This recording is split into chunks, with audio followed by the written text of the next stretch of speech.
जो ऑर्थोपेडिक्स में जो कॉमनली यूज्ड इंस्ट्रूमेंट्स या फिर इम्प्लांट होते हैं उसके बारे में जानेंगे। ठीक है, सबसे पहला most commonly used implant in orthopaedics is K-wire. It is also called as Kirchner's wire. So we have K-wire and we have similar name of one implant also, which is K-nail. So this is K-nail, which is Kuncher nail, and this is K-wire, which is Kirchner's wire. So this has specific indication, now very less commonly used, but K-wire is the most commonly used implant in orthopedics. This implant has many roles in orthopedics, like during fracture reduction and for provisional fixation. We use K-wire for provisional fixation also, and we can use it for definitive fixation also. So this is one implant which everyone should know, every orthopedic resident or exam going candidate should know, is Kirchner's wire. So this has got two ends, both are pointed, and one shaft. It has got various sizes starting from 1.2, 1.5, 1.8 mm, 2 mm and so on. Now coming next to very commonly used other implant in orthopedics is Stillman pin. So you have to know the basic differences between K-wire and the Stillman pin, because both of them are similar looking. Okay, so what's the basic differences? The Stillman pin has got only one sharp end, whereas K-wire has both ends are sharp. Now sizes of the Stillman pin is usually fixed, but the sizes of K-wire varies very frequently, starting from 1.2 or 1 mm to till 3 mm. So the indication of Stillman pin is in orthopedics is not that common as K-wire, because we use Stillman pin for skeletal traction, because skeletal traction has very significant role in orthopedics. So these two are similar looking implant. Now coming next to very commonly used another one is Schanz pin. Schanz pin. Schanz pin, yes. Schanz pin also look same as K-wire, as Stillman pin, but it has some specific characteristics, like it has got serration at one end, serration also known as threads, and the distal most part is sharp, and proximally it has serrations, and then this is shaft which is cylindrical, and the proximal end has got some shape to engage with a power drill or battery drill or with T-handle. So we use this implant in commonly in external fixator application. Okay. Now this also has various sizes, depends upon where we are using it. Like whenever we use in tibia, it has got size of 4.5 mm. When we use Schanz pin in femur, it has got size of 5 mm or more. So these three are very frequently, very commonly used implant in orthopedics. Now next, also similar looking, this is nail. This is square nail. Why this is square nail? Because it has got square shape. The distal end is sharp, pointed, and the proximal end has got serrations which engage with some specific instrument. It is used most commonly in fracture of the shaft ulna. Whenever fracture ulna is open or comminuted, we use this implant, which is square nail, as for definitive or temporary fixation.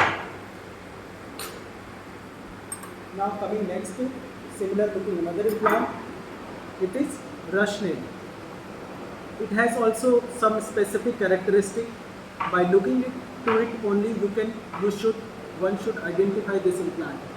Like it has got U-shaped end proximally, and the distal end has beveled and not that sharp, but the shaft is circular, cylindrical. Okay, this has got very, this is not very frequently nowadays used. Previously it was used in sharp femur fracture or fracture of any diaphyseal fracture of the long bones, say fibula or femur, but now it has very limited role.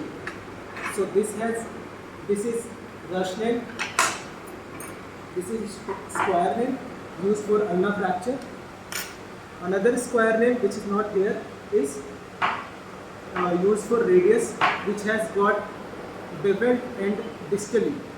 Like in ulna, it is sharp distally, but in radius, it is beveled. Shanks pin, Stillman pin, and the Kirchner's wire. Now coming next to nails. So in nail, the most primitive, most long way back we used to use this implant is K nail or puncture nail. One should know the spelling of Kirchner and puncture nail. So this nail has got two eye, proximal and the distal one, which is commonly used for extraction of this implant when the purpose has been served. Like it has also got various sizes. You can see that it is not circumferentially complete. One end is left, one end is like empty, and it is just 2/3 is the only 2/3 part of the circumference is solid, and rest 1/3 is empty, hollow. So it is hollow, not solid one. It has got two eye, both proximal and distal. It has clover leaf model. The shape is clover leaf. Okay. This was previously used for sharp femur fracture or any diaphyseal fracture of the long bones. Okay. Now coming next to this nail. This is tibia interlocking nail. Okay. Why this is tibia? How will you identify that this is tibia nail? By looking at the angulation proximally, one can say that this is tibia nail. Okay. So this is also cylindrical. This is proximal end. Proximal end is wide and the distal is not that wide as proximal. It has got multiple holes distally as well as proximally. These proximal and distal holes are used for interlocking purpose. The interlocking provides rotational stability for the fixation of long diaphyseal bone fractures. Now, to identify the correct side, or one should remember that the angulation of this nail, it should lie always, the angulation should point backward, not front. So the direction of entry of this nail should be like this, that the convexity of the nail should face the shin of the tibia, not other way around. The convexity should face tibial tuberosity of the shin towards the patient. So it has also got various sizes starting from 8 mm to 12 mm. These holes distally are used for interlocking purposes. We use bolt of various sizes to fix the nail with bone, which provides rotational stability. Same goes with proximally also. These two holes provide rotational stability by fixing the nail with bone by bolts of various sizes. You can see that this hole is a bit oval and this is circular. So the purpose of providing these different sizes holes are that this is dynamic hole and this is static hole. The meaning of dynamic and static will not serve right now, because we are discussing just the basic things about it. So this was tibia nail. Now coming to this nail. We also call it as expert nail. This nail has very specific indication, like we can use this nail in fracture of the supracondylar femur. How can you say this that this is distal femoral nail? Like this has anterior bowing. It has got multiple proximal holes used for interlocking purpose, and the distal holes also for interlocking purposes. So this is the proximal end and this is distal end. Anterior bowing, the posterior concavity and anterior convexity, which coincides with the anterior femoral bowing. The commonly used DFN, the DFN is commonly used in fracture of the supracondylar femur or the distal third shaft of the femur. Sometimes one can also use this nail for partial articular distal femur fracture. Okay. Same goes like tibia interlocking nail. It has also various sizes and used for distal femur fracture. So this is distal femoral nail. This is tibia interlocking nail. एक बार फिर से बताइए कौन कौन सा. This is proximal distal femoral nail. This is tibia interlocking nail. Now this implant, this is also intramedullary interlocking nail, cylindrical shape, proximal, wide part, and the distal not that wide as it is proximal.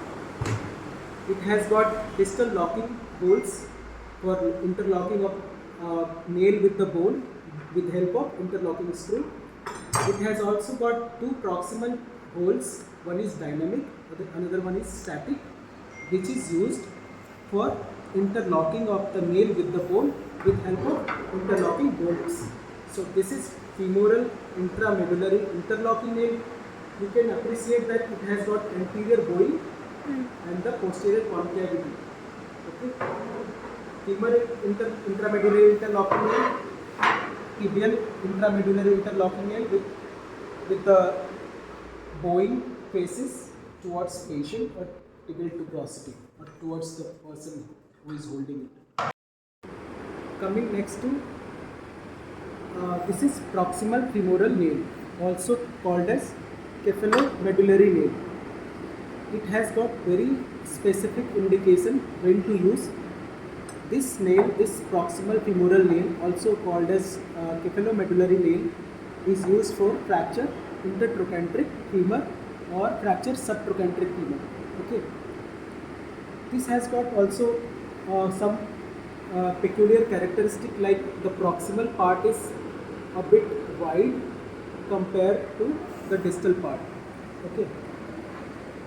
Why it is called cephalomedullary? Because the screw used for fixation of this nail has head towards femoral head, and the size of this screw is 8 mm, and the other one, which is also directs toward the head of the femur through neck, the size of it, this screw is 6.2 mm. So why it is cephalomedullary? Because the proximal fixation occurs to the head of the femur, so it is cephalomedullary, and the name of this implant is proximal femoral nail. Used कहाँ use करते हैं इसको? So we use it in intertrochanteric fracture and the subtrochanteric fracture. It has got angulation proximally. The distal holes are two holes. The fixation of this nail with bone, one is dynamic hole and another one is static hole. So we use interlocking bolt of 4.9 mm size for this both dynamic and the static holes. So this is proximal femoral nail. One should remember the size of this. This is short proximal femoral nail. Also we use a long PFN. It depends on the fracture configuration when we are using long one and when we are using the short PFN. Okay. So this is short. main. Now coming to the some basic prosthesis used in hip fractures.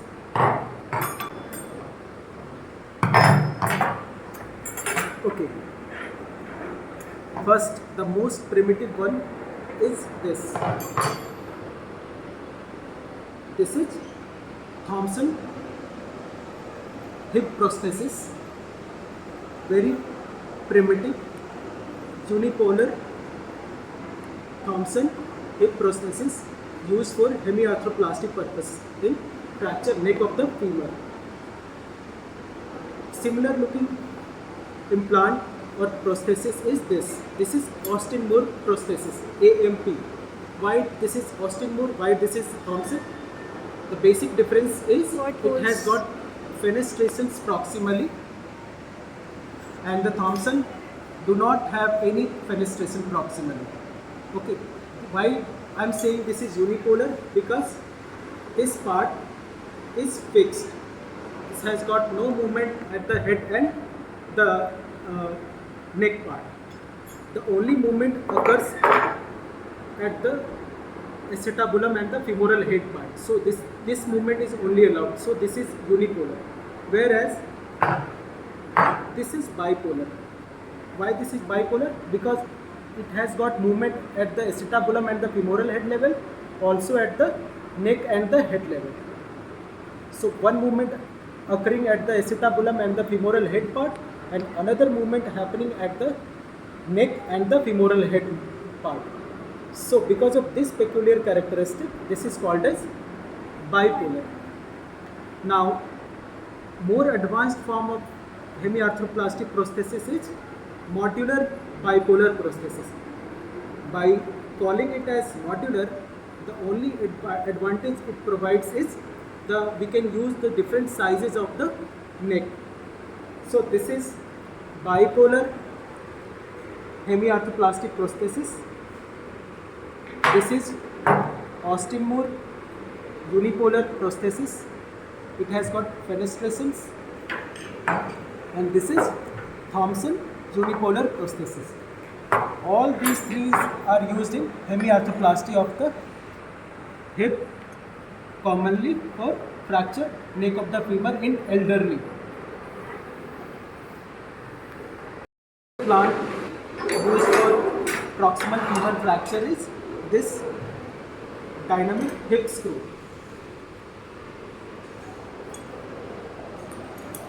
This is DHS. Okay. So by looking at it, it has got one plate part, and this is barrel, and this is lag screw. So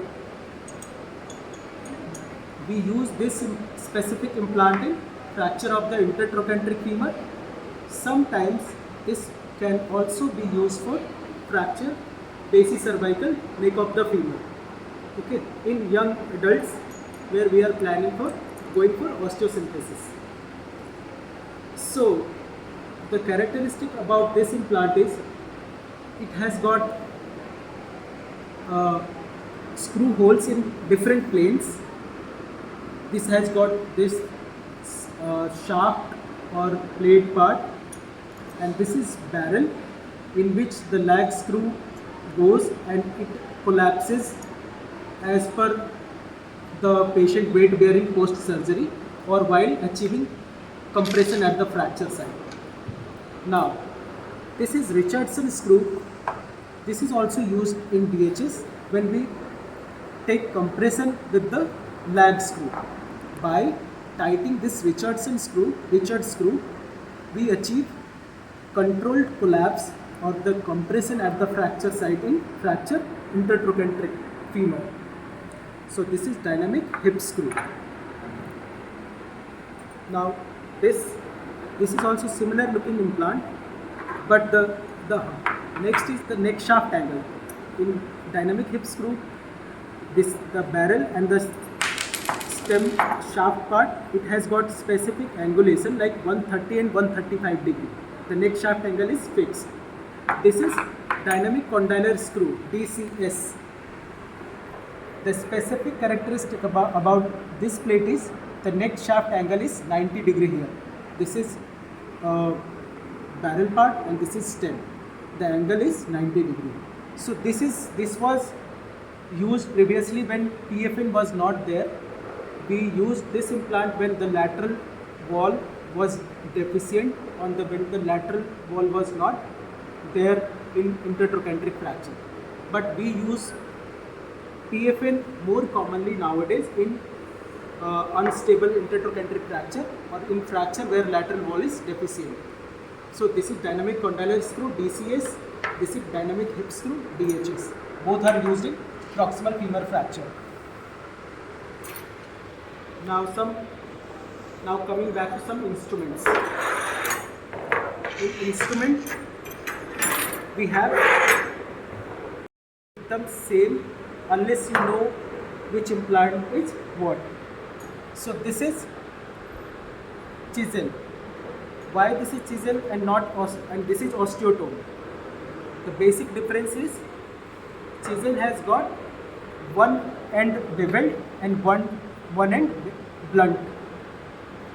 The chisel commonly used in orthopedics in situation where we used to give a particular shape of the bone, or when we use to just do some cortical stripping or to make any shape in the bone. So this is chisel and this is osteotome. Osteotome has got both the end beveled. This is the only basic difference with chisel. Both ends are beveled, both ends are sharp. The osteotomes are used commonly in bone graft.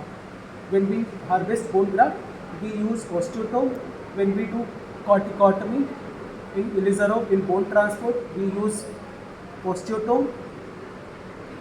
And both chisel can also be used in bone grafting, harvesting of the bone graft, but more commonly we use osteotome. This is osteotome, this is chisel, bone chisel.